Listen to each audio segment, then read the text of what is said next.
for somebody who works in investments every day, I can admit that dealing in this industry can be really complicated. And just because I do work with investments every day, it doesn't mean I have all the answers on how to invest and when to invest. As human beings, we're prone to make errors, and one way we can hopefully eliminate that tendency to make errors is to leave some decision making up to automation rather than our human selves. So let's check out how automating some of your investment decisions can pay benefits for you.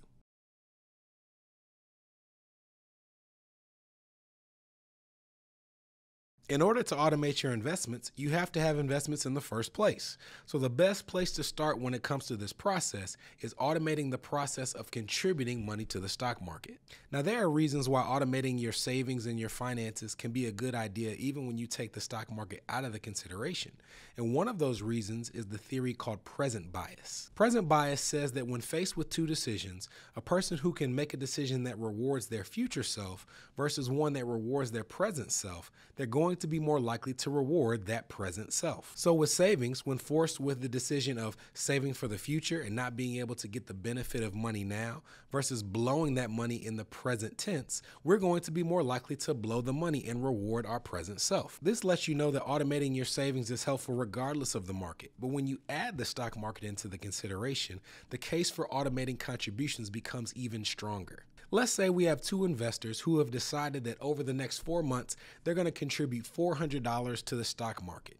And over that period of time, they're going to purchase as many shares of the mutual fund XYZ as possible. Now, they're going to go about contributing this $400 in different ways. And as they're doing this over this 4-month period, the price per share of that mutual fund is going to rise and fall like the market rises and falls. So let's look at this period, how they're contributing the money, and see which investor turns out the best. Investor 1 contributes their $400 at irregular intervals. So they put $200 in the market in months 1 and 3. Now, their timing was terrible because, as you can see, these were the months that the mutual fund they're purchasing cost the most. And as a result, this investor receives 12 shares of the fund, and they pay an average cost per share of $33.33. So now let's check on investor 2. Instead of investing in irregular intervals like their co-investor, investor 2 decides they're going to spread out their $400 and contribute $100 for each month of the 4-month period. Now, granted, they are also going to have to deal with months 1 and 3, where the cost of that mutual fund was really high, but they also have money going into the market in months in which the share price fell, and they scoop up more shares in this period when their fellow investor put no new money in the market. So by the end of the 4 months, investor 2 has 22.67 shares, almost double that of investor 1. Their average price per share, $17.64, is also significantly lower, meaning they were buying low, which is always the goal. Now, this process, investing consistent amounts of money at regular intervals in hopes of purchasing at the lowest price per share, is called dollar cost averaging, and it can be automated throughout your investment account. Dollar cost averaging is probably the most popular form of automating investments, but there are many more available to you.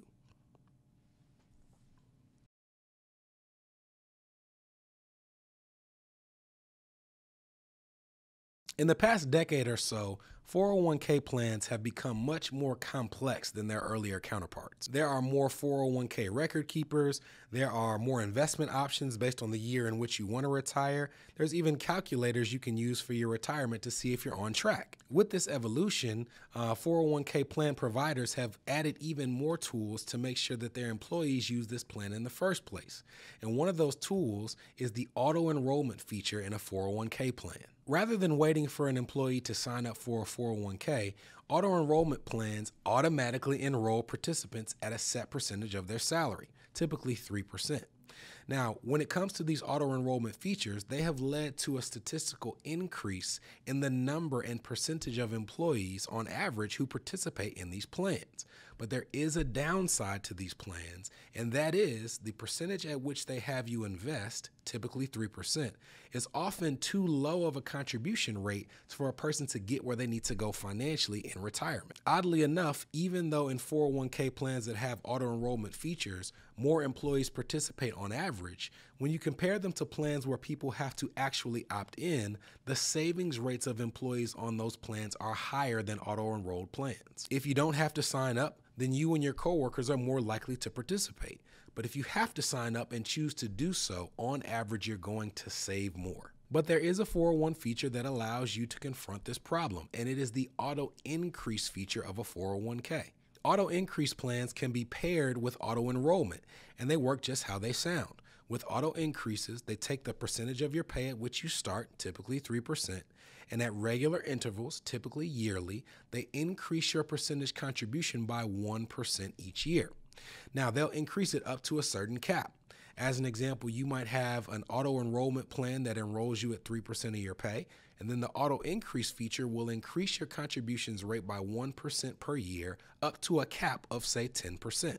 Now, auto enrollment plans, they capitalize on our laziness as investors and our ability to spend around our circumstance. They know that once you start paying that 3%, eventually it just becomes a standard part of your contributions and you don't notice it as much. Well, auto increase features, they capitalize on our ability to take advantage of things like promotions and pay increases over the years, so that as you're getting paid more, you don't notice as much that more and more of your pay is going towards that 401k plan. Why? Because you've never had that money in your account in the first place. It's all new to you.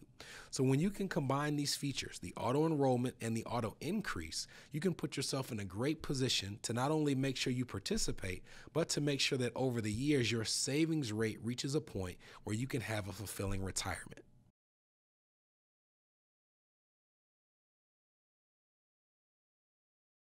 Auto rebalancing is all about adhering to a concept called portfolio weighting. Portfolio weighting is the concept of how much certain investments, like stocks and bonds, are represented in your portfolio. As an example, if you have a portfolio that is weighted 75% in equities, that means that 75% of your portfolio is invested in stocks. Now, investments like stocks and bonds are often put in the same portfolio because they're believed to act as counteracting forces. Maybe you have stocks that are not performing well during a period of time, and that can be counteracted by a strong performing bond, and vice versa. So when it comes to portfolio weighting, you're trying to find the right mix of stocks and bonds and how they counteract each other so that it fits your risk tolerance. And risk tolerance is your ability to look at the rises and falls of your portfolio without feeling the need to make changes. As an example, if I am able to look at my account go up 20% or down 20% in one quarter without needing to make a change, I might be a pretty aggressive investor, versus an investor who looks at their account go down 1% and immediately wants to cash out. They could be considered a conservative investor. And a lot of that, in terms of the portfolio that these investors pick, is all about portfolio weighting. As an aggressive investor, I might put my portfolio weighting at 85-15, meaning 85% of my portfolio is in stocks, 15% is in bonds. Whereas a conservative or moderate investor might choose a portfolio weight of 60-40, where 60% of their portfolio is in stocks and 40% is in bonds. Here's where rebalancing comes in.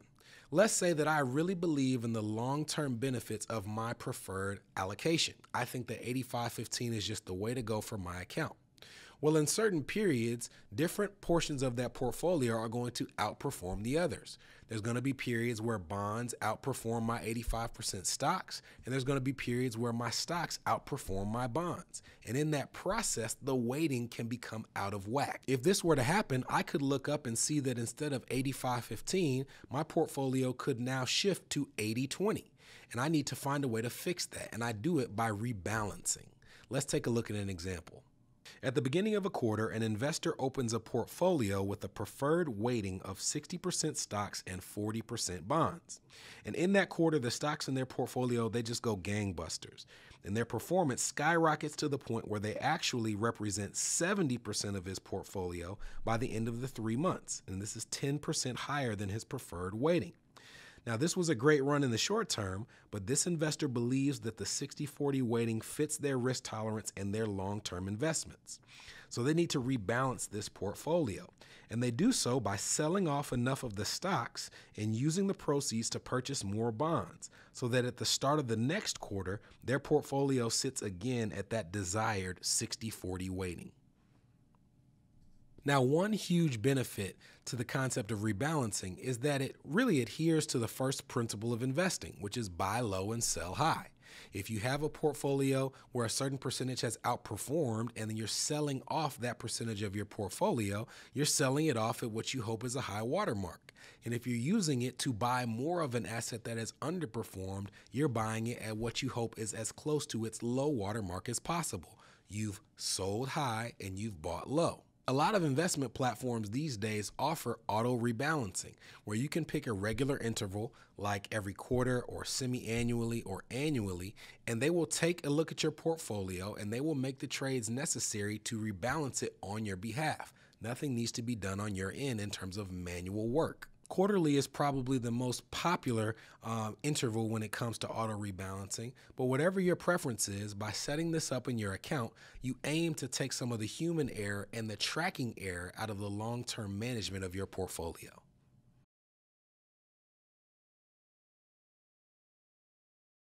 If you're a company and you issue shares of stocks to certain stockholders, you want to find a way to incentivize or reward the people who have taken a chance on your company. After all, if these people have bought shares of your company, you want to do what you can to keep them happy.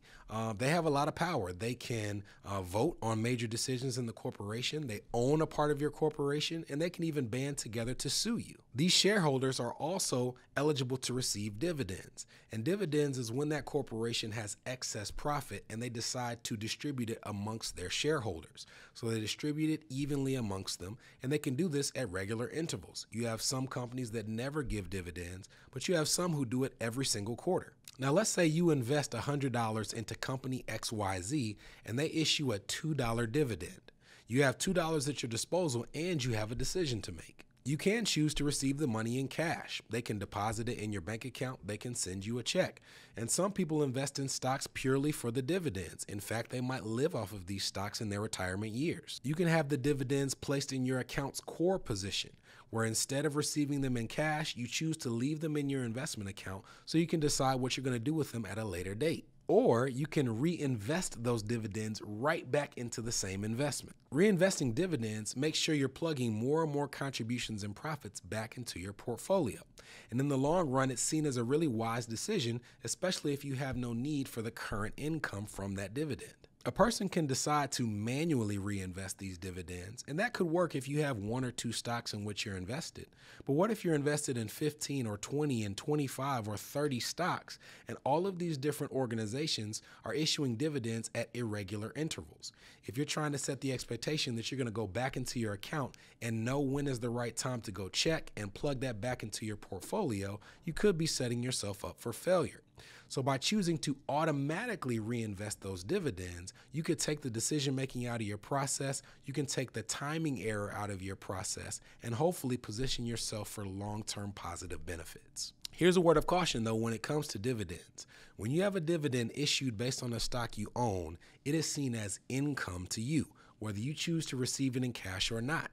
So if you have a portfolio that's set up where it could conceivably produce a generous amount of dividends on a yearly basis, you might want to meet with a tax advisor and a financial advisor to figure out the best method long term of managing that potential burden.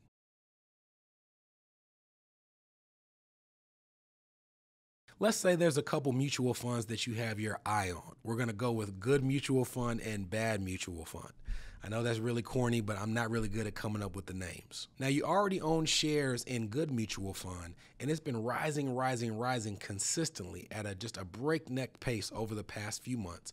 But you feel like its reign at the top is probably coming to an end. It's getting a little risky, getting a little hot under your collar when you see just how far it's climbed and how fast. Bad mutual funds in a different scenario. It has been tanking over the past few months, but for whatever reason, you really believe in its long-term prospects and you feel like it's reaching the end of that decline. It could be positioned to increase in the coming months. Your belief in these two phenomenons with good mutual fund and bad mutual fund is so strong that you would love to set just kind of like a set price where if good mutual fund rises too high, you would sell off, and if bad mutual fund reaches too low, you would decide to make a purchase. Now, can automation help in these two scenarios? Absolutely it can, and it helps in the form of what's called limit orders. Limit orders allow you to set a price at which you would like to buy into an investment or sell an investment. For portfolios that have a ton of holdings in them, like a stock or an exchange-traded fund whose price can change rapidly throughout the day,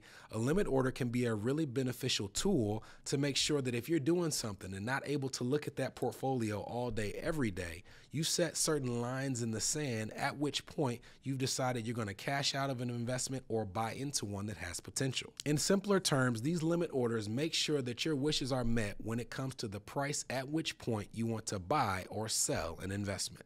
That's it, and I hope you're seeing how in the long run, automating investments can help protect you from yourself. It protects us from making bad decisions because the average human being has more confidence in their ability to read the market than they should. It protects us from getting comfortable with how much we're saving for our future self, even if that amount isn't enough for that future self to be okay financially. Once again, my name is Brenton Harrison, and I hope this was all beneficial to you. If you haven't already, please subscribe to our channel and subscribe to the notifications so you know when new content is being posted, and we'll keep bringing it to you as fast as we can. See you soon.